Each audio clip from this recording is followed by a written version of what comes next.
देखिए, मैं पॉलिटिकल चिक चिक में बिल्कुल नहीं पढ़ूंगा। मैं एक सिपाही आदमी हूं, किसी पार्टी का टट्टू नहीं हूं और ना ही किसी का पिट्ठू। हमारे कितने हवाई जहाज गिरे, कितने पायलट मरे, कितने हमारे मेजर जनरल हताहत हुए, मुझको पॉलिटिकली करेक्ट होने की कोई आवश्यकता नहीं है, लेकिन मैं मिलिटरीली करेक्ट अवश्य होऊंगा। मानक, कोई नुकसान तो हुआ है 6-7 की रात को, और वो क्यों हुआ है? कुछ हवाई जहाज गिरे हैं और वो इसलिए गिरे क्योंकि सरकार ने बोला था कि उनके मिलिट्री और एयर डिफेंस के टारगेट्स को मत मारना। इंसाफ के तराजू में तोलें। अगर मानक इसके ऊपर में एक वर्क स्टडी करें, आपको सच निकल जाएगा। एक मुद्दा खड़ा हुआ था कि हमने लाइन ऑफ कंट्रोल पार क्यों नहीं करी। कई बोलते हैं सरकार ने आदेश दिए थे, लेकिन वो जब आ गए और उन्होंने ठोके, उन्होंने बमबारी करी। जनरल जैनी, क्या कैप्टन शिव कुमार जो इंडोनेशिया से टैक्टिक अपनी बता रहे हैं, आपको भी लगता है कि यही टैक्टिक सही थी और इस वजह से कुछ नुकसान हुआ तो हुआ? जय हिंद मानक, thank you for inviting me on this show. बहुत संगीन सब्जेक्ट है। देखिए, मैं पॉलिटिकल चिक चिक में बिल्कुल नहीं पढ़ूंगा। मैं एक सिपाही आदमी हूं, किसी पार्टी का टट्टू नहीं हूं और ना ही किसी का पिट्ठू। तो जो कुछ भी मैं बात बोलूंगा वो नेशनल इंटरेस्ट और सच और कड़वा सच होगी।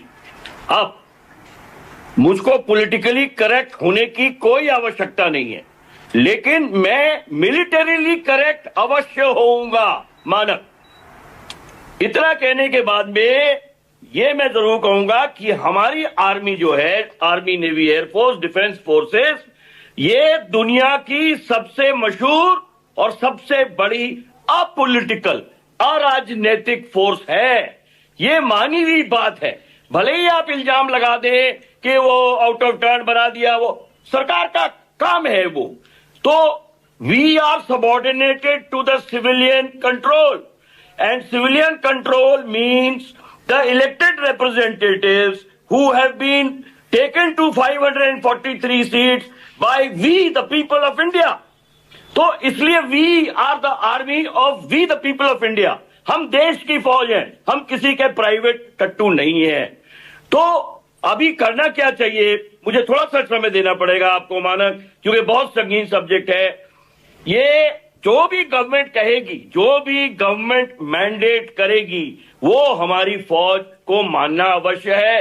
ये कॉन्स्टिट्यूशन में है, ये हमारे ईमान धर्म में, फौज में है। अब ये एक कहावत है that in war the first casualty, अगर कोई चीज मारी जाती है लड़ाई में, that is the truth, the सच्चाई। The first casualty of war is the truth. And let us accept one more thing कि जब ये लड़ाई हुई है, अवश्य मैं तो मानता हूं कि जरूर कुछ नुकसान हुए होंगे, लेकिन कोई भी देश, हमारे कितने हवाई जहाज गिरे, कितने पायलट मरे, कितने हमारे मेजर जनरल हताहत हुए, कोई देश नहीं बताता है और ना ही बताने की जरूरत है। Because these are military secrets and military secrets are higher than even national secrets. इतना कहने के बाद में अब मैं मुद्दे पे आता हूं। मानक, हमको 3 स्टेट, कहीं ना कहीं हमारी परसेप्शन मैनेजमेंट की प्रॉब्लम है। We have faltered on the perception management. Manak, क्यों? Please give me half minute more. Government ने क्या बोला? देखिए, सारी बात रात 6 और 7 की है। 6 और 7 के बीच की रात, भले ही चाहे वो सुबह के 1 बज गए हो, लेकिन it was a matter of night 6 and 7। Government ने क्या बोला? हमने बता दिया था, क्लियर कर दिया था कि हम सिर्फ टेररिस्ट कैंप को मारेंगे, कोई मिलिट्री टारगेट को कोई हम नहीं नुकसान करेंगे। Point 1। Point 2, what did the CDS say in Singapore? मैं पढ़ता हूं। What I can say is that on May 7 in the initial stages there were losses. There were losses. Numbers are not important. What is important is why we had these losses occurring and what we will do after that. Means कोई नुकसान तो हुआ है 6-7 की रात को, और वो क्यों हुआ है वो मैं आता हूं उस बात के ऊपर में। अब आ जाइए शिव कुमार की बात पे।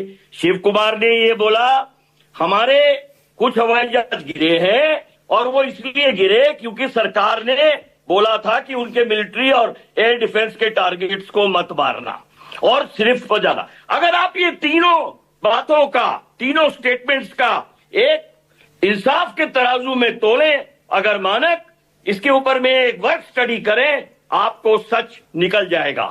अब मैं बताता हूं कि एयर ऑपरेशन कैसे होते हैं। एयर ऑपरेशन हमेशा एक they start with something called SAD, suppression of air defence. Suppression of air defence होता है तब जाके एयर सुपीरियरिटी बनती है और तब जाके हवाई जहाज जाते हैं। इसको आप सरकार के स्टेटमेंट से मिला लीजिए।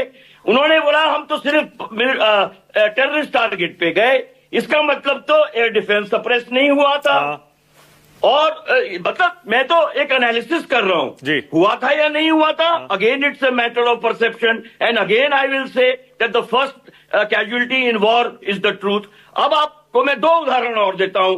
कारगिल में देख लीजिए, एक मुद्दा खड़ा हुआ था कि हमने लाइन ऑफ कंट्रोल पार क्यों नहीं करी। कई बोलते हैं सरकार ने आदेश दिए थे। मैंने उनसे भी बात करी है जो कि उन दिनों के आला फौजी अधिकारी थे, बोले ऐसे सरकार का कोई हुक्म नहीं था, वाजपेयी जी का कोई हुक्म नहीं था। लेकिन कितने किताबों में, कितने मीडिया में निकला है कि सरकार जो है वो एस्केलेट नहीं करना चाहती थी कारगिल कॉन्फ्लिक्ट को, जो कि it was not declared a war, it was declared a local conflict, इसलिए नहीं पार किया। आप सर्जिकल स्ट्राइक का ले लीजिए। मानक आप और मेरे से ज्यादा आपके चैनल पे कितने बार आ चुका हूं, पहले नहीं हुआ, पहले नहीं हुआ। अरे भाई पहले भी हुआ है, लेकिन उसके नाम दूसरे होते थे। तो ये सब परसेप्शन की बात है मानक। अब मैंने आपको तीनों स्टेटमेंट बता दिए, तीनों आपको मैंने वो बता दिया एयर ऑपरेशन कैसे होते हैं। हो सकता है कि पहले रात को हमने सप्रेशन ऑफ एयर डिफेंस नहीं किया। मैं मानता हूं कि हम गए और 9-13 मिनट में हमने सरप्राइज अटैक पिन पॉइंटेड एकदम सर्जिकल करके उनके कैंप्स को मारे। लेकिन वो जब आ गए और उन्होंने ठोके, उन्होंने बमबारी करी, दूसरे दिन हमने उनका बाजा बजा दिया। तो अगर सारी कहानी को इकट्ठा मिलाएं, हमको जो है दूध और पानी का पानी बाहर आ जाता है। मैं फिर ये बोलूंगा, I don't need to be politically correct Manak, but I will be militarily correct.